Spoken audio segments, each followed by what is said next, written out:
Here in the Green Mountains of Vermont, we print magazines. We're Lane Press, and we've been doing this since 1904. We don't print books, journals, or signs, just magazines. All of our equipment is made for that, and all of our craftspeople specialize in it. We print for prestigious colleges and universities, for business-to-business brands. We print regional, association, niche, and newsstand titles, and we would love to print your magazine. To learn more, visit us at lanepress.com.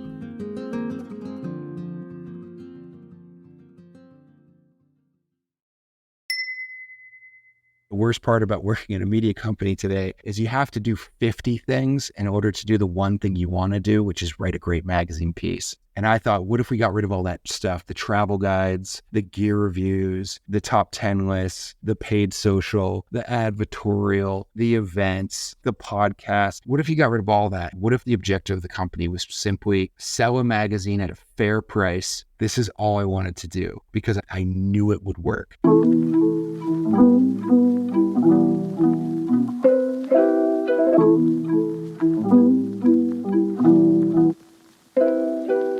Mountain Gazette is one of those media things that only longtime fans really know about, with a long and colorful history. A kind of village voice of the outdoors, the first incarnation of the magazine was about mountains and for mountain people. A lifestyle magazine for those who weren't interested in either coast, let alone cities, let alone New York. Like many magazines, the Gazette succumbed to economic forces and shuttered, twice. Until Mike Rogge, a journalist and film producer, and more important than that, an avid skier, purchased the archives and the rights at a bar in Denver. The deal was drawn up on a napkin and consummated with a beer. Mostly he bought it because it was there. Rogge felt the media, specifically what he calls the outdoor media, was broken, especially the advertising model, and he had grown tired of the arcane and opaque revenue streams of the digital world, so he decided to do his own thing. He rejected those models and plowed into print. And he went big, literally. The result is a magazine that is a success in every sense of the word, aesthetically, editorially, and financially. It's a black diamond in a magazine world that often feels like a series of bunny slopes. But Mike Rogge and Mountain Gazette have proven something. You can have your mountain and ski it too. My name is Arjun Basu, and this is The Full Bleed. So how did you get here? What's your backstory? And then tell the story about how you bought the magazine, which is a great story in and of itself. But how did you get to that point? Sure. So I was raised in upstate New York to two lovely parents who read to me quite a bit. I blame them for being here. I thank them for being here.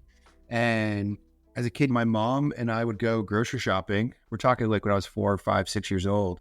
And I wanted to grab ski magazines off the rack. And my parents, we didn't have a ton at the time. We came from pretty humble beginnings, but they had a policy in my family that books and magazines were something I could ask for when we were out. And I like to think that's how it started. My mom would pick up magazines for me and I would take them home and devour the articles. And like all kids of the 90s, I would rip pages of Michael Jordan out of Sports Illustrated or Shane McConkey out of Freeze magazine. I would put them on my wall, wallpaper them, and then that became my vision board. Very early archaic version of pin, I guess you could say, Arjun. I think we all had vision boards like that growing up. My walls were just, I don't think I had a single poster. I just had things that I cut out of whatever I found. That's it. Absolutely. When I look back, I was a pop culture kid. I didn't think of anything as being underground or mainstream. Someone was performing in the Super Bowl halftime show, I wanted to buy their CD at Sam Goody afterwards. Or if Michael Jordan had a great game, I wanted to rock Chicago Bulls hats or North Carolina hats, even though I'm this kid from upstate New York. I was just talking with my friend Annie yesterday, who's the editor of Adirondack Life. And what I realized is that the two magazines that were always in my house growing up were Adirondack Life and People magazine. And my mom has been a religious reader of People magazine since I can remember. It may have been some of the first reading material I was ever given. And God help us, we all know they absolutely crushed the Princess Diana coverage. That was their wheelhouse. Diana was a flywheel for their content. Yeah. Oh, man. If you're wondering, aren't magazines dead? And obviously we know that they're not. But if you're wondering why People magazine in particular isn't dead, is I think they're still living off the interest of the money they made during the Princess Di and Charles divorce. And they're crushing it.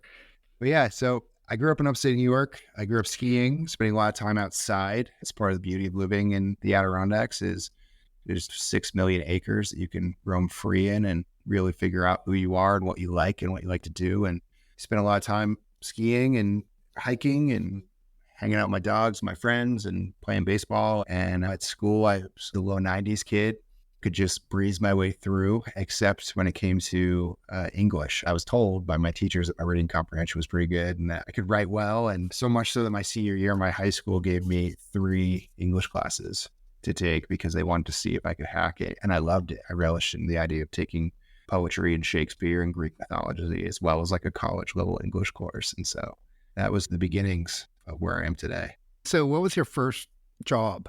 Magazine, newspaper, or real job? Let's do this chronologically. My dad owns and operates a 300-unit mobile home park in upstate New York. And so my first job was working on the back of a trash truck, and I was the recycling boy. That was my title. And so what I would do is the early days of recycling in 90, 96, 97, 98, that time frame. And I had to rip open trash bags and sort recycling. And so I was really hands-on with newspapers. I want a T-shirt that says recycling boy. That was it. I guess you could say that's what I did with the Gazette, right? What was your first magazine or media job? Absolutely. So when I was 17 years old, I started a blog on a website called newschoolers.com. And I started writing about what I was seeing in New York, in Vermont, New Hampshire, Maine, Massachusetts, even Connecticut to a certain extent. And I was seeing this new wave of free skiing happening. And I noticed that the big ski media magazines were not writing about the Northeast. And so I was. And I thought, I'm just going to write about what I see. And lo and behold, New Schoolers was acquired. And so my free blog became something they were willing to pay for because it was getting enough traffic. They could sell ads off of it. And so I was in college. I was writing for a blog. And I thought, I have to get a summer internship. Pretty archaic to say now, but my school wasn't going to give me credit for having a blogging job. So they wanted me to have a traditional media job. So I started working shirt and tie all summer for the Glens Falls Chronicle, which is a weekly newspaper owned by Mark Frost and his family in Glens Falls, New York. And it's still around, right? It's still around. Yeah, it's still there. There's still a summer intern program. I'm a proud alumni of that paper. And they actually just went digital with a newsletter just 2 years ago. Oh, good for them. Firm believer in print, but my gosh, I can't believe it. They made it this long with only going digital 2 years ago. They're doing great. And so from there, you transitioned to magazines. Yeah. Out of college, I continued writing for the internet and was working for this company in Burlington called Ski the East. At that time, they were a community website. I was cranking out 150 to 300 stories a year. And we're talking like long form interviews with former Olympians, like snow reports, like product reviews, everything. And I, to make a long story short, at a certain point, got to interview the editor of Powder. And that became my opportunity to go work for Powder Magazine, which in ski culture is known as the Bible of skiing. Yeah, that's the pinnacle. When I got my interview, it felt like I was auditioning for Saturday Night Live. If I was a comedian, something you could just tell your friends you did. And I never expected I'd get the job. And you did. I did. I was in Burlington, Vermont, East Coast, and I found out pretty late at night.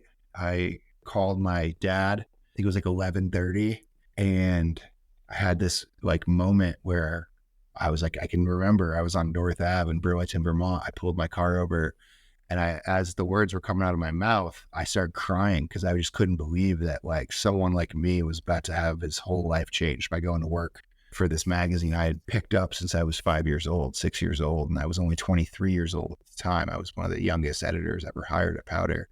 And I think it was just, I was overwhelmed with emotion because I worked so hard at that point. You have to remember, at 23, I'd already been a journalist for 6 years. And then the craziest thing happened. A month later, I packed up my Jeep and I drove across the country. I'd only been to California once for my job interview.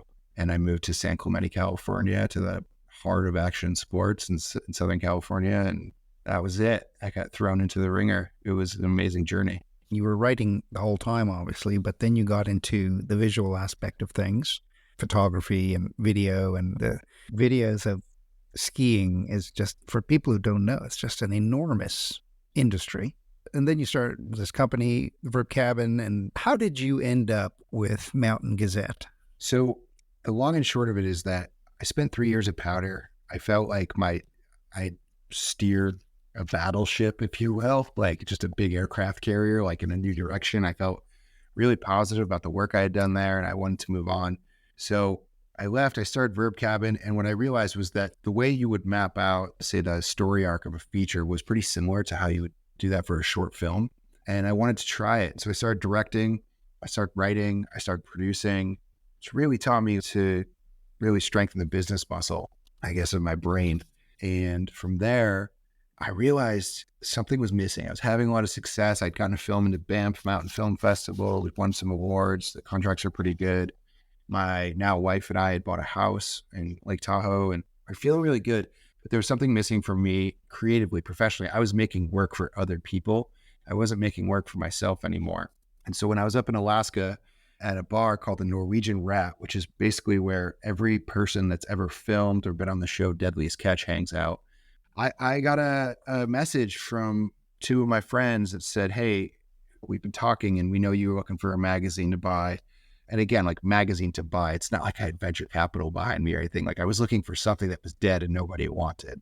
They told me Mountain Gazette was for sale. And so I spent the $38 per hour that it costs to have internet in Alaska. And I called this man in West Virginia, Blake Damasio, and Blake and I chatted. And 8 months later, we found ourselves in a bar in Denver talking about Mountain Gazette.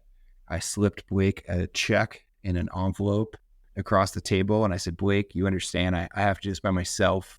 This is all I can afford. And I promise if you let me do this, I'll restore the Gazette to what it's supposed to be. And he looked at the check. He smiled. I was nervous that he thought it was too low. He said, if the check clears, he goes, let's have a beer to celebrate. We'll put it in the bill of sale. Okay, so you bought Mountain Gazette. So let's give people who aren't aware of its history, because the history is quite amazing, actually. Just a little background on Mountain Gazette. Of course. So Mountain Gazette was founded in 1966 in Colorado as Skiers Gazette. It was founded by a pretty brilliant editor named Mike Moore. Mike Moore was known for letting his writers go long, being a pretty light-handed editor. His objective, I've been told, I never got to meet him, was that he wanted the writer's voice to come out. And that resonates with me. I've never been a big fan of heavy-handed editing so that you, quote unquote, fit the voice of the magazine. I like a lot of diverse voices. I feel a magazine at best is a mirror held up to culture. And when it comes to outdoor sports, there is very much a mainstream outdoor sports and an underground, call it more core version of it. And what I've always liked about Mountain Gazette is it was called the village voice of outdoor culture. I was always looking at not so much the best and the brightest and the Olympians. I was looking more for the dirtbags, the people sleeping on couches, the people waking up early to get powder turns, people who are like sleeping in the back of their truck with their dogs, or at Camp 4 where, say, Patagonia and Black Diamond were founded. And I love that. And what was very cool to me was when I started digging through the archive, I learned that like brands that we all know and love today, like the North Face, back when they were a little climbing shop in Berkeley, they were taking out some of their first ads in Mountain Gazette because they felt like it was the only magazine speaking to their culture. In a lot of respects, I think it was the first general interest outdoor magazine. It changed its name to Mountain Gazette from Skiers Gazette in 1972. It shut down in 1979 because it was a regional magazine that was giving it away for free and was relying on ad revenue. These problems are the same, Arjun. They keep continuing again and again. They keep continuing, and we're going to get to that because you said a few things about that. But some of the people that Mountain Gazette first published, like Hunter S. Thompson, and I'd heard of it, but I'd never read it. And so just digging into it, I was amazed by what it was. And it was like a village voice, almost like a cream of outdoor stuff. Yeah. It was like all those people that were working in like shops and skiing all day, that's what they were reading. That was about them. There's always this phrase of that was my magazine. That was my dad's magazine. That was my grandfather's magazine. What I found is that when I relaunched the mag in 2020, the first people to come through and subscribe were the people who had a personal, like almost family style connection to the magazine, where they're like, my uncle, people almost talk about like it's Playboy. Or they're like, my uncle wrote me a box of them, and I had them under my bed. And you never really knew what the Gazette was going to write about. And then it did come back in 2000 under the leadership of John Fahey, who has his own legendary run with the Gazette until 2012. Peter Cray, Doug Schnutzbahn, these guys ran the Gazette for a certain period of time and brought a lot of modern day writers into it. Brennan Leonard from Semirad, who's got a great Instagram account, does a lot of visual medium stuff. He got his start in the Gazette. And that was something that really enticed me too. I loved the idea of the legends, but I really loved the idea that amongst those legends were like the rookies, if you will, that got their chance to come up and go write for other people because someone saw them in the Gazette. And that is something that I'm still trying to carry on today. So there's a legacy, but you also obviously have to reinvent it or try something that hadn't been done before while still carrying on what it was in many ways. So what did you want to do with it when you acquired it? So what we're doing today is the mission that we started almost 4 years ago, which is 11 by 17 print format. The outdoors are huge by scale. It doesn't make sense to consume photos by Jimmy Chin on an iPhone or even an iPad. They need to be big. They need to be printed in the highest DPI we can get from those guys. Camera equipment has never been better. But it is funny though, like film looks really great in our pages as well. But I want big photos. And then along with that, I never loved when I was at Powder or the Ski Journal, the idea of a word count, because these are epic journeys. No one's doing the Iliad or the Odyssey anymore. But at the same time, some of these journeys, whether they're personal or professional or athletic, maybe all three, and maybe the best stories take place over months, seasons, sometimes decades, sometimes lifetimes. Those stories deserve maybe not a full book, but maybe they do deserve 10, 12, 14, 20,000 words. We have published a 28,000 word story in the Mountain Gazette. And what I love is that it was written by Peter Cray. People just want more of it. They dive into it like a novella. And so I want that. The other thing I wanted was mountain towns, especially today, they've always been challenging to live in. And one of the things that's really cool is pressure creates really great art.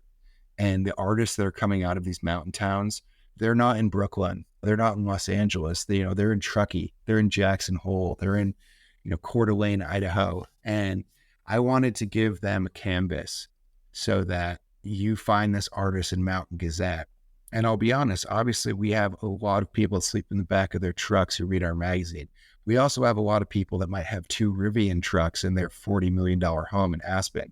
Wouldn't it be great to have those $40 million homeowners buying artwork from someone locally that could make them an original piece? That becomes a statement piece for that artist. And so I wanted to give them a canvas. And best of all was I was like, man, we can just do things totally differently. Arjun, the worst part about working in a media company today is you have to do 50 things in order to do the one thing you want to do, which is write a great magazine piece.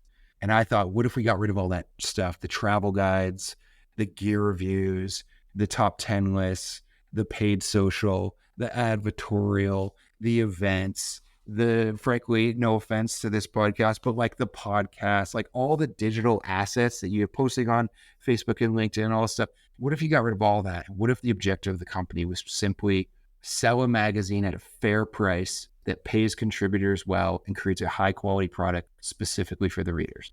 I'm not the first person to think of. The Surfer's Journal, in my opinion, has perfected this model for over 30 plus years, but you can tell I'm getting passionate now. Like, this is all I wanted to do because I knew it would work. And it's not, I promise you, if you're listening, like, it's not arrogance. It's just you go through these meat grinders of media companies and you see them fail because they're overcapitalized, they're over leveraged. They have to provide a 5, 6, 7, 10x return. Media companies are tech companies, and tech companies, frankly, aren't very good media companies. And if you look at my resume, it's thank God the Mountain Gazette worked. I worked for Powder, and Powder shut down for 3-4 years. I worked for Vice Sports, and what is Vice now? Vice is basically what Verb Cabin was. Like, they're making media like gun for hire, which is sad because Vice magazine was exciting, and it was hard. It was scary. And I just thought, I want Mountain Gazette to be something that people love. We'll be right back.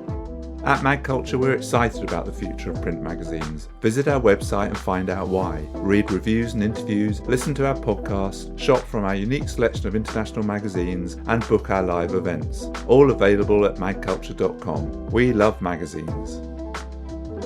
Print is Dead is made possible by the support of the Society of Publication Designers.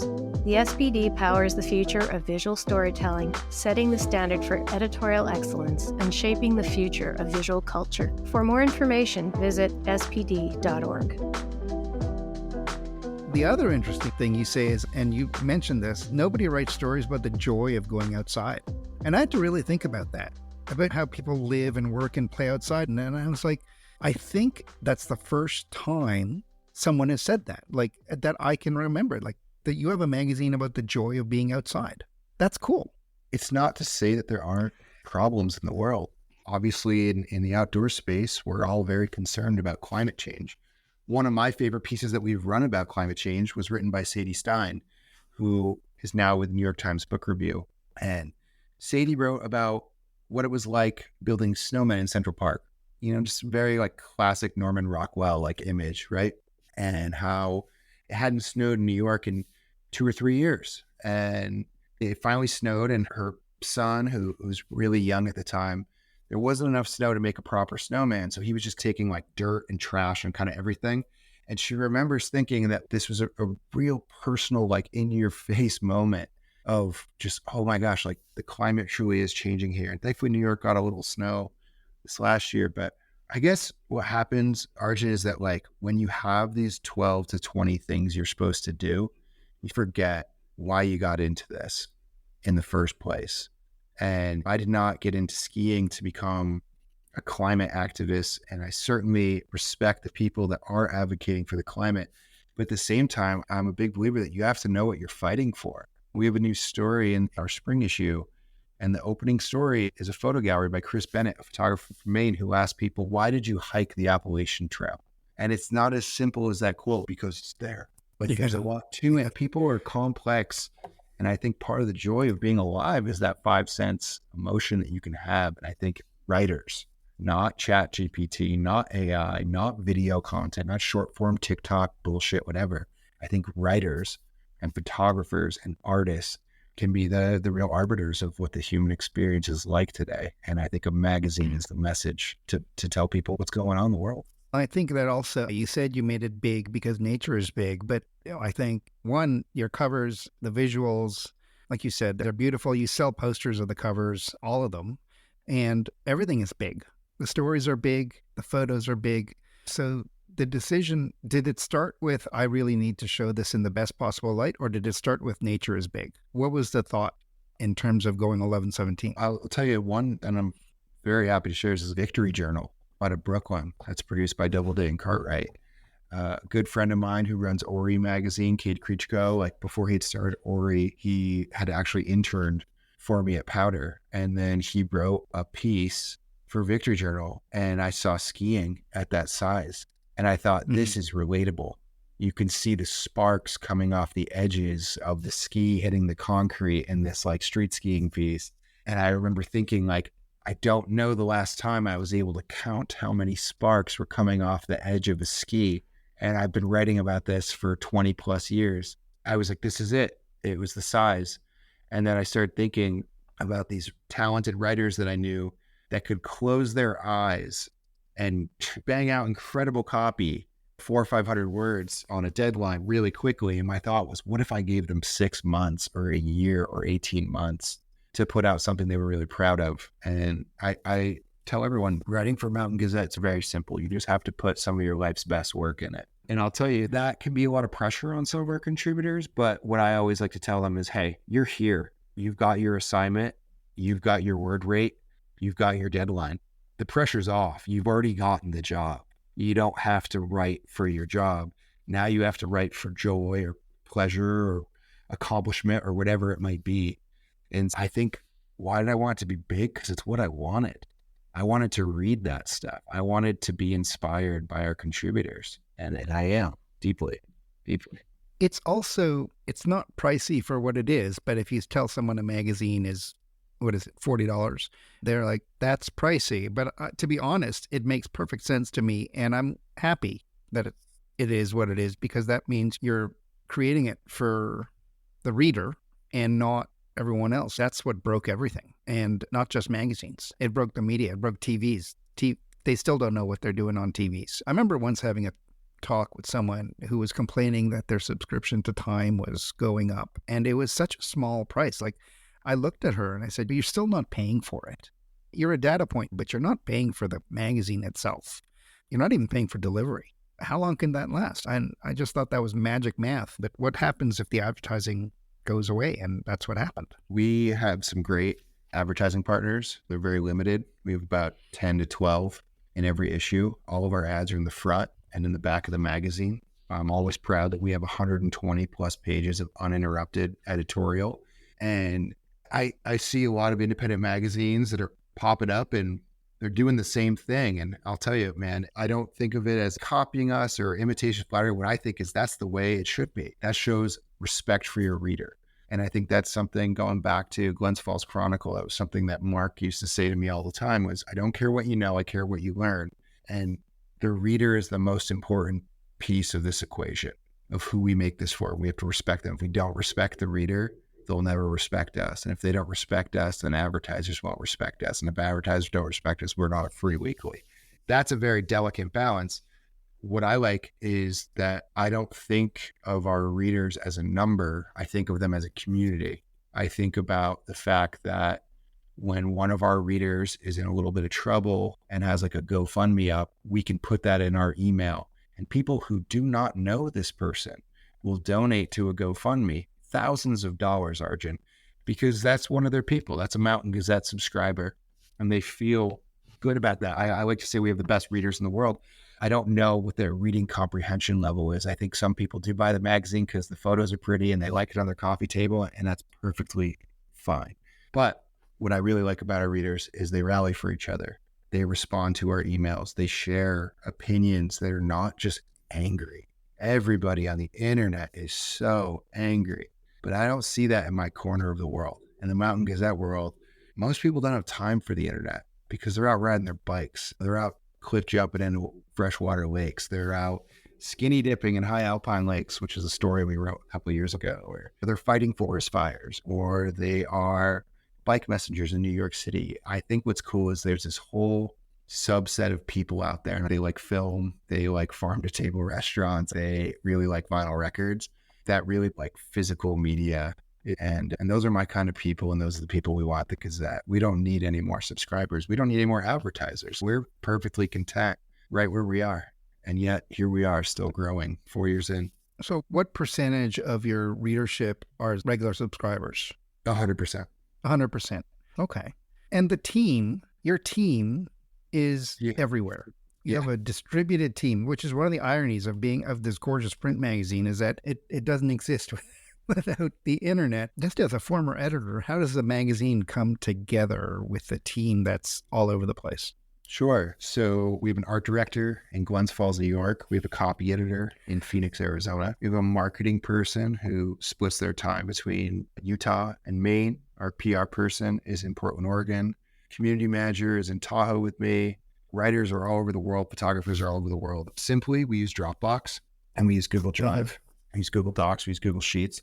We get 6,000 submissions per year, and we print less than 40 stories. So I have an editorial coordinator and 2 assistants that help me go through that stuff. We typically do not accept, the first stories that we got were, this is what it was like to be a climbing guide in COVID. And we just realized that we want our magazines to be timeless, and COVID was a point in time, but we didn't want to put out our first issue and have it be all about COVID. Now we get a lot of, hey, my cousin's really sick at skiing.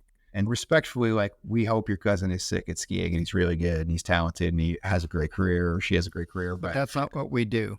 That's not what we do. There's plenty of other places for that, and we wish them well, and we'll like their Instagram video. So we go through those submissions. We have a lot of regular contributors, Ari Schneider probably being the most prolific. Ari's working on his story for the fall and for next year, for spring already. He's already started reporting on his spring story for next year. I'm constantly communicating, Arjun. That's just like what I do. John and I, we use Adobe, and John is sending me PDFs. I'm editing those PDFs on an iPad with an Apple Pencil, like a teacher, and marking it up with red pen, even though it's digital. Just because we love print doesn't mean that we're Luddites. We certainly like to leverage technology, but the difference is we don't rely on technology to make our money. We rely on technology to make the product that helps keep the lights on. And so we're communicating always. We're texting. We don't use Slack. We text, we email, we pick up the phone, we call each other. And a big thing that we're about at the Gazette is accountability. We really try not to make another member of our team wait for something. And so if an article is due April 23rd, then we really would appreciate it if it was uploaded April 22nd. But if it comes in on the 23rd, we hope it's in the morning, and we all hold each other accountable. And I think that's it. It's just meeting deadlines and having respect for each other. That sounds nice, I have to say. So more than one guest has said that what you're doing feels like the future. And I don't know if it's the future, but it feels sustainable. Do we need to simplify for this to move forward as an industry? I think so. I think when you look at other publications that are struggling right now, maybe they have too much venture capital, maybe they have too broad of a scope. I do want to take a minute. I know that this podcast exists with Print is Dead along with Print, and I think about Tina Brown, and for me, a big hero was David Granger, and don't remember what I was supposed to be wearing or buying when David was the editor of Esquire. What I remember is David being one of the first heterosexual men to start talking about what it meant to be a man in modern America, way before. Literally. That was a whole issue every year. Yeah. And I remember putting Mr. Rogers on the cover, which was not a thing you were supposed to. But of course, we look back now and morally, ethically, everything, that was the perfect person to bring us back to our core and put him on. And so do we need to simplify things? Yes. I also think we need to start challenging what we all thought was taboo. Frankly, I find it funny that magazines are pretty boring, and yet the biggest taboo is like advertorial, like letting an advertiser write a piece for you. Yeah, everybody's okay with that. And our ad partners would never do that because they respect our readers too. And I really do think like bringing it back to this medium where you get it twice a year. That's it. It comes, it sits on your coffee table and you can read it all. But I think there's something great about the fact that you cannot hold our magazine up. It takes two hands, and you cannot have a phone. I suppose you could have an Apple Vision Pro on, but it feels like that product might be a dud for magazines in the same way that the iPad was supposed to be. Dude, I use an iPad with magazines, but I use it to make a magazine, not to consume a magazine. I've always thought, do not use these tech services, use their products to make your stuff, because it makes it pretty easy. I'm not worried about AI. I'm not worried about any of that stuff because AI, frankly, writes like a decent 10th grader. It's not very good. And I go back to this scene in Good Will Hunting where Robin Williams is telling Matt Damon on that bench in Boston, like, you could tell me all about our history, but you don't know what the Sistine Chapel smells like. Dude, that's what AI is, just this like hallucinogenic goofball thing that we're all excited about. It's the new cryptocurrency. And I certainly believe it's going to have real tangible results and it's going to make our world better. I really, truly believe that. But what it's not going to do is make a magazine that has human emotion and heart in it. It can try, but we're all going to see it's just a robot pretending. Like there's just nothing in the world, in my opinion, that could ever top the human condition, the human experience. Would you ever create more than 2 issues a year, or are you really comfortable with 2? We're very happy with 2. I like 2, and I signed with a literary agent in January, and I'm working on my first book, and that's keeping me definitely creative and thinking. I'm writing probably as much now as I was when I was 19, and that makes me feel really good because I got into this because I enjoy writing. But as far as the Gazette goes, we really have 2 issues. We're actually taking the month of May off from our newsletter, our digital newsletter, because we're like, hey, the magazine's out. We're going to go be outside and enjoy the magazine. And I think, again, that's just something we can do as a business that other people can't, taking that time off and getting refreshed and inspired in different locations and different places, different people, and come back in June ready to keep going. What are 3 magazines or media that you always recommend to people? I'm going to tell you which ones I really enjoy now, because they've changed over the years. All my answers are long-winded, and I apologize for that. It's because Well, that's great. It is. Okay. As a kid, we're talking like in my teenage, early 20s, it was David Granger's Esquire, it was Powder Magazine, and it was probably Freeze Magazine, which was a short-lived alternative skiing magazine. That's what I was most interested in. But today, the magazines that I just absolutely adore the most are Michael Levy's Summit Journal. I'm not even a climber, and I just think that magazine is absolutely beautiful. I love the Surfers Journal.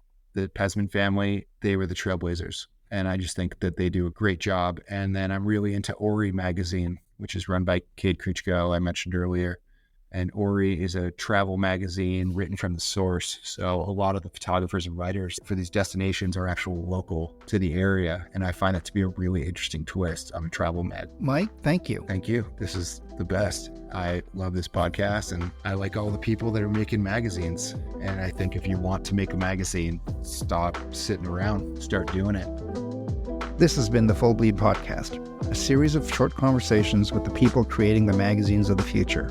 The Full Bleed is a production of Magazium, and this episode was produced by Patrick Mitchell. My name is Arjun Basu. Thank you for listening. Now go consume a magazine in the platform of your choice. The Full Bleed Podcast is a production of Magazium and Modus Operandi Design. For more information, visit our website at magazium.co, where you can read complete transcripts of all of our interviews, along with portfolios, archival photos, links, and other great information. And be sure to visit Entry Points, our new blog, all about the world of magazines. Follow us on social media at We Are Magazium or at Print is Dead Pod. And please give us a like and a review on your favorite podcast app. It really helps. Thanks very much for listening.